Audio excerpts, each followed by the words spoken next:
Hamlet is the Prince of Denmark. His father was the king, but he died before the play begins. Hamlet's uncle, Claudius, has taken over as king and married Hamlet's mother, Gertrude. At the beginning of the play, a ghost appears to some soldiers. He looks just like Hamlet's father, the dead king. The soldiers agree to tell Hamlet all about it. Claudius tells Hamlet he has to stop acting so sad about his father's death. Hamlet says he will.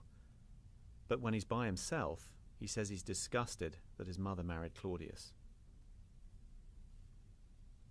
Hamlet's girlfriend is Ophelia. Her father, Polonius, and her brother Laertes try to convince her that Hamlet doesn't love her. They point out that because he's a prince, he can't marry whoever he wants. They think he's more likely to seduce her than marry her. Ophelia agrees not to talk to Hamlet anymore. Hamlet sees the ghost, who says he is Hamlet's father. He also says that Claudius murdered him by pouring poison in his ear. Hamlet swears to take revenge. He mentions to the soldiers that in future he may find it useful to act as if he's crazy. Ophelia tells her father that Hamlet came to see her after she returned his love letters, and he seemed insane. His clothes were messed up, he was trembling and pale, and he looked scared. Polonius now thinks Hamlet really did love Ophelia, and he's gone mad because she rejected him. Claudius and Gertrude ask Rosencrantz and Guildenstern, some friends of Hamlet's from school, to spend time with him and try to find out why he's been acting crazy. Rosencrantz and Guildenstern try to cheer Hamlet up by telling him that a group of actors has arrived at the castle. Hamlet decides he'll have the actors perform a play that mimics the murder of his father. He wants to see if Claudius reacts to it and shows his guilt. He says the ghost might actually be a lying devil. Claudius's reaction to the play will clear up the mystery. Claudius, Gertrude and Polonius want to test the theory that Hamlet is acting crazy because he's lovesick, so they spy on a meeting between Hamlet and Ophelia. Hamlet is very nasty to Ophelia and tells her she should go become a nun. After hearing this, Claudius decides Hamlet is not in love. He does think Hamlet's obsessed with something, and since he thinks Hamlet poses a threat to him, he decides to send him to England. That evening, the actors perform the play Hamlet requested. When Claudius sees a scene where a king is murdered by having poison poured in his ear, he becomes so upset that he gets up and leaves. Hamlet sees this reaction as proof that Claudius did indeed murder his father. When Claudius is by himself, he admits he murdered Hamlet's father. He tries to pray for forgiveness, but he can't seem to make himself do it. Hamlet comes into the room behind him with a sword, but he decides not to kill him because he thinks Claudius will go straight to heaven if he dies while he's praying, and he wants him to go to hell. Hamlet goes to see his mother, not knowing that she has given Polonius permission to hide behind a tapestry and listen to their conversation. Hamlet makes her sit down and tells her she's not leaving until he shows her how bad she really is. Gertrude gets frightened and calls out for help. Hearing her, Polonius calls out for help too, and Hamlet, thinking it's Claudius behind the tapestry, stabs Polonius through the cloth and kills him. Hamlet tells his mother how awful it is that she's sleeping with Claudius. He doesn't come right out and say that Claudius murdered King Hamlet, or that he thinks Gertrude knew about it. He focuses more on how much better his father was than Claudius, and tries to make his mother promise not to sleep with Claudius anymore. She tells Hamlet that he's making her feel guilty.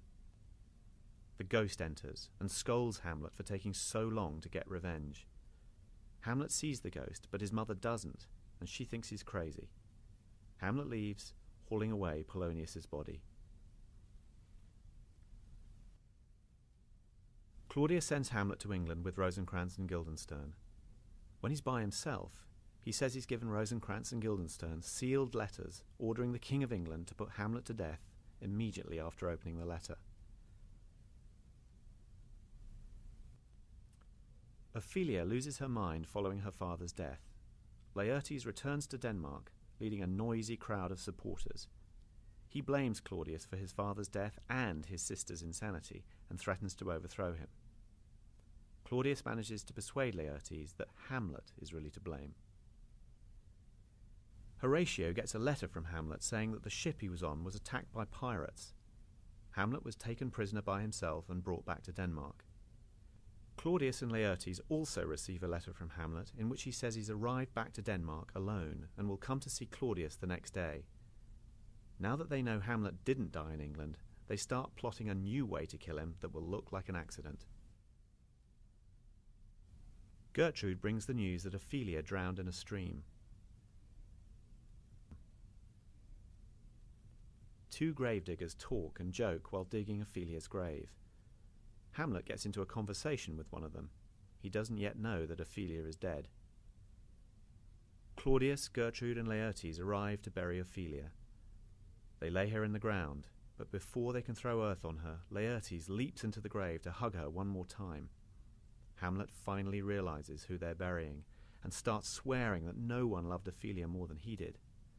He jumps into the grave too, and he and Laertes fight until they're pulled apart. Hamlet tells Horatio that on the way to England he stole the letter that would have sentenced him to death and wrote a replacement telling the King of England to put Rosencrantz and Guildenstern to death. He managed to get free during the pirate attack, and then he returned to Denmark. A courtier named Osric interrupts them to invite Hamlet to a fencing match with Laertes to be held in front of the King and Queen. Hamlet agrees. Before the match, Laertes poisons the tip of his sword, and Claudius poisons a cup of wine. Hamlet gets the first hit, and Claudius says he's going to give him a precious pearl as a reward. Then he drops the pearl into the poisoned cup and offers it to Hamlet, but Hamlet says he's not ready to drink yet. Hamlet gets the second hit. Gertrude picks up the poisoned cup and drinks from it before Claudius can stop her. Laertes finally gets a hit, wounding Hamlet with a poisoned sword, and they both get mad and start grappling with each other. In the scuffle, they exchange swords, and Hamlet wounds Laertes with the poisoned one. Gertrude collapses and says she's been poisoned. Laertes confesses to Hamlet that he poisoned the sword and says they're both going to die. He blames Claudius for the scheme. Hamlet stabs Claudius with a poisoned sword and forces him to drink from the poisoned cup. Claudius dies. Laertes dies, saying he's sorry for what he's done. Hamlet tells Horatio to remain behind and tell the truth about everything that has happened. Then he dies. Fortinbras, a prince of Norway, arrives with his army on a visit to Claudius. When he sees that the whole royal family is dead, he claims the kingdom for himself.